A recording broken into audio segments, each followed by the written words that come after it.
I heard my husband telling his friends in the garage, "Poor thing doesn't even know how to please me. 8 years of marriage and I'm still pretending." They were all laughing while I stood behind the door. You know that moment when your entire world just stops? When everything you thought you knew about your life suddenly feels like a lie. That's exactly what happened to me last Tuesday evening when I went to grab some cleaning supplies from our garage. My husband was out there with his usual crew, 3 guys from the neighborhood who come over every week to work on cars and drink beer. I thought nothing of it, just another typical evening. But as I approached the side door, I heard voices getting louder, more animated. Something made me pause before opening that door. What I heard next will probably haunt me forever. My husband was in the middle of what sounded like a very detailed story about our intimate life, and not in a good way. He was describing me like I was some kind of hopeless case, someone who had no idea what she was doing after 8 years of marriage. The worst part wasn't even what he said about me, it was how he said it, like he was performing for an audience, getting laughs at my expense. They were all cracking up, making jokes, adding their own commentary. I stood there frozen, listening to my husband of 8 years treat our most private moments like comedy material for his buddies. He went on for what felt like hours but was probably only a few minutes, comparing me to his previous relationships, describing specific things that made me feel sick to my stomach. I backed away from that door and somehow made it back into the house without being noticed. I spent the rest of the evening pretending everything was normal when he came inside, making small talk about his day, asking about dinner plans. But inside, I was completely shattered. That night, I lay awake staring at the ceiling while he slept peacefully next to me. Every intimate moment we'd shared over the past 8 years suddenly felt different, contaminated. Had he been judging me the entire time? Had he been secretly disappointed and just going through the motions? The questions wouldn't stop spinning in my head. The next morning, I tried to bring it up casually. I asked him about his evening with the guys, if they had a good time, hoping maybe he'd voluntarily mention something that would give me an opening to address what I'd heard. But he just gave me generic responses about working on someone's car and having a few beers. No hint of guilt or acknowledgement of what had happened. I waited 3 more days before I finally worked up the courage to confront him directly. I chose a quiet Sunday morning when we were both relaxed, having coffee in the kitchen. I told him I'd overheard his conversation in the garage and asked him to explain what that was all about. His reaction was not what I expected at all. Instead of apologizing or looking embarrassed, he immediately got defensive and turned it around on me. He accused me of spying on him, said I had no right to eavesdrop on private conversations between friends. He acted like I was the one who had done something wrong by accidentally hearing him trash our marriage to his buddies. When I pressed him about the actual content of what he'd said, he brushed it off as just guy talk, nothing serious, just blowing off steam. He said I was being too sensitive and making a big deal out of nothing. But I could see in his eyes that he wasn't denying what he'd said, he was just angry that I'd heard it. The conversation ended with him walking out of the kitchen, leaving me sitting there feeling even worse than before. Not only had he humiliated me behind my back, but he couldn't even acknowledge that what he'd done was hurtful. I felt completely alone in my own marriage. Update 1. It's been 2 weeks since my original post and things have gotten so much more complicated than I ever imagined. Thank you all for the supportive comments, they really helped me realize I wasn't overreacting or being too sensitive like my husband kept insisting. After that disastrous conversation in the kitchen, we barely spoke for days. The tension in our house was thick enough to cut with a knife. He'd come home from work, we'd exchange basic pleasantries about practical stuff, and that was it. No real conversations, definitely no physical intimacy. I couldn't even look at him the same way anymore. But then something happened that changed everything. Last Friday evening, I was at the grocery store when I ran into one of our neighbors. She's someone I've always been friendly with but not super close to. We chat at the mailbox, wave when we're both outside, that kind of thing. She seemed a bit awkward when she saw me, which I thought was strange. After some small talk, she asked if I was doing okay, if everything was alright at home. The way she asked made my stomach drop because it was clear she knew something. When I pressed her about it, she looked really uncomfortable and said she'd heard some things that worried her about me. Turns out, my husband's garage sessions with his friends weren't as private as they thought. Sound carries in our neighborhood, especially on quiet evenings with windows open. She'd been hearing bits and pieces of their conversations for months, including the one I'd accidentally overheard. But it wasn't just that one time, apparently, talking about our personal life had become a regular part of their get-togethers. She felt terrible about knowing these things and had been debating whether to say something to me. What finally pushed her to speak up was that she'd heard one of the other wives mention it too.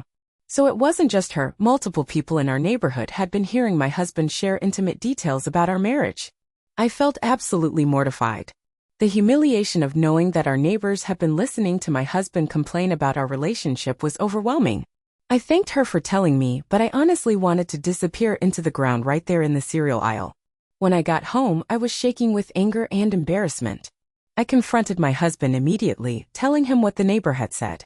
This time, he couldn't deny it or brush it off as just guy talk. He realized that his conversations had been heard by people beyond his immediate friend group. His response was to get angry at the neighbors for listening, angry at me for talking to them about it, angry at everyone except himself. He said people needed to mind their own business and that what happened in our garage was nobody else's concern.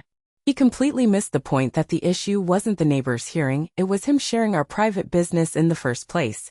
That night, I started really questioning everything about our relationship. Was this behavior new or had I just been blind to it for years? I began thinking back to social situations we'd been in, trying to remember if there were other times he'd shared personal information about me or made jokes at my expense that I hadn't recognized at the time. The more I thought about it, the more examples I could remember. Comments at parties that I brushed off as him just being social. Stories he'd tell about me to mutual friends that always seemed to paint me as incompetent or clueless in some way. Little digs disguised as humor that I'd convinced myself were harmless. I realized that what I'd overheard in the garage wasn't an isolated incident, it was just the most shocking example of a pattern I'd been ignoring for years. My husband had been using me as entertainment for other people and I'd been too trusting or naive to see it. Update 2. I never expected my story to blow up like this, and I definitely never expected the turn my life was about to take. Your comments gave me the courage to dig deeper, and what I found out makes the garage incident look like nothing. After my last update, I couldn't shake the feeling that there was more to this story. The way my husband reacted when I confronted him about the neighbors hearing his conversation seemed off, not just defensive but almost panicked. So I decided to do something I never thought I'd do. I started paying closer attention to his phone and computer habits. I'm not proud of this, but I started noticing patterns. He'd get text messages at weird hours and would immediately put his phone face down or angle it away from me. He'd close laptop screens when I walked into the room. He'd take phone calls outside or in the garage, saying it was work stuff, but he'd be laughing in ways that didn't sound like business conversations. The breaking point came last week when he left his phone on the kitchen counter while he was in the shower. I know this was wrong, but I couldn't help myself. I looked. What I found was worse than anything I could have imagined.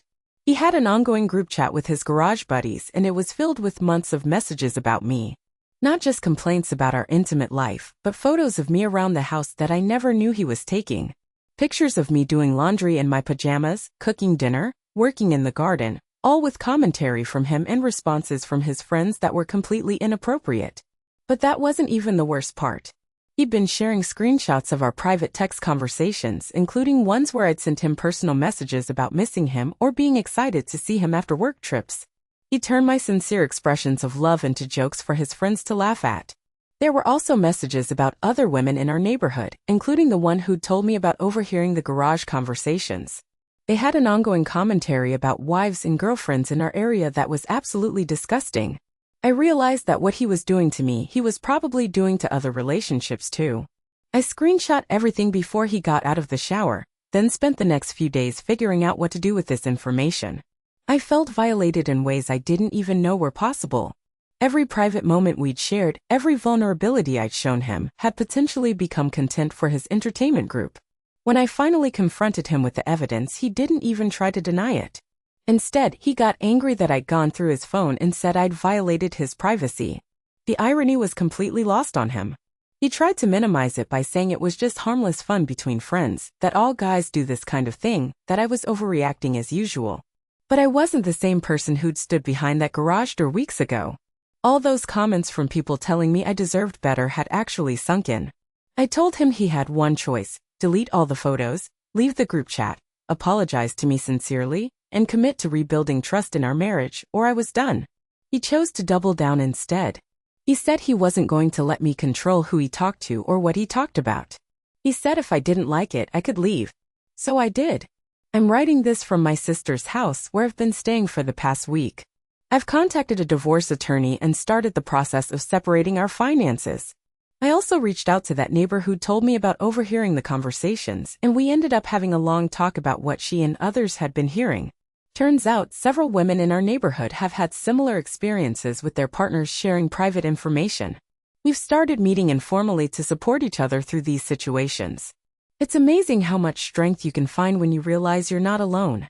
The hardest part has been accepting that the man I married either changed completely over the years or was never who I thought he was to begin with. 8 years feels like a long time to waste, but I'm starting to see it differently. Those 8 years taught me what I will and won't accept in a relationship going forward. My husband has been calling and texting constantly, alternating between apologies and anger. He's told our mutual friends his version of events, painting me as unstable and controlling. Some people have believed him, which hurts, but the people who really matter have seen through his manipulation. The divorce won't be finalized for months, but I already feel more like myself than I have in years. I'm sleeping better, I'm not constantly second-guessing myself, and I'm not walking on eggshells in my own life anymore. I know this isn't the happy ending some people were hoping for, but it's the right ending for me. I spent years trying to be good enough for someone who was never going to appreciate me anyway. Now I'm focused on being good enough for myself. To anyone reading this who sees similarities to their own situation, trust your instincts. If something feels wrong, it probably is. You don't have to accept being someone else's entertainment or punching bag, even if they call it love. Especially if they call it love. I'm not sure what comes next, but for the first time in a long time, I'm excited to find out.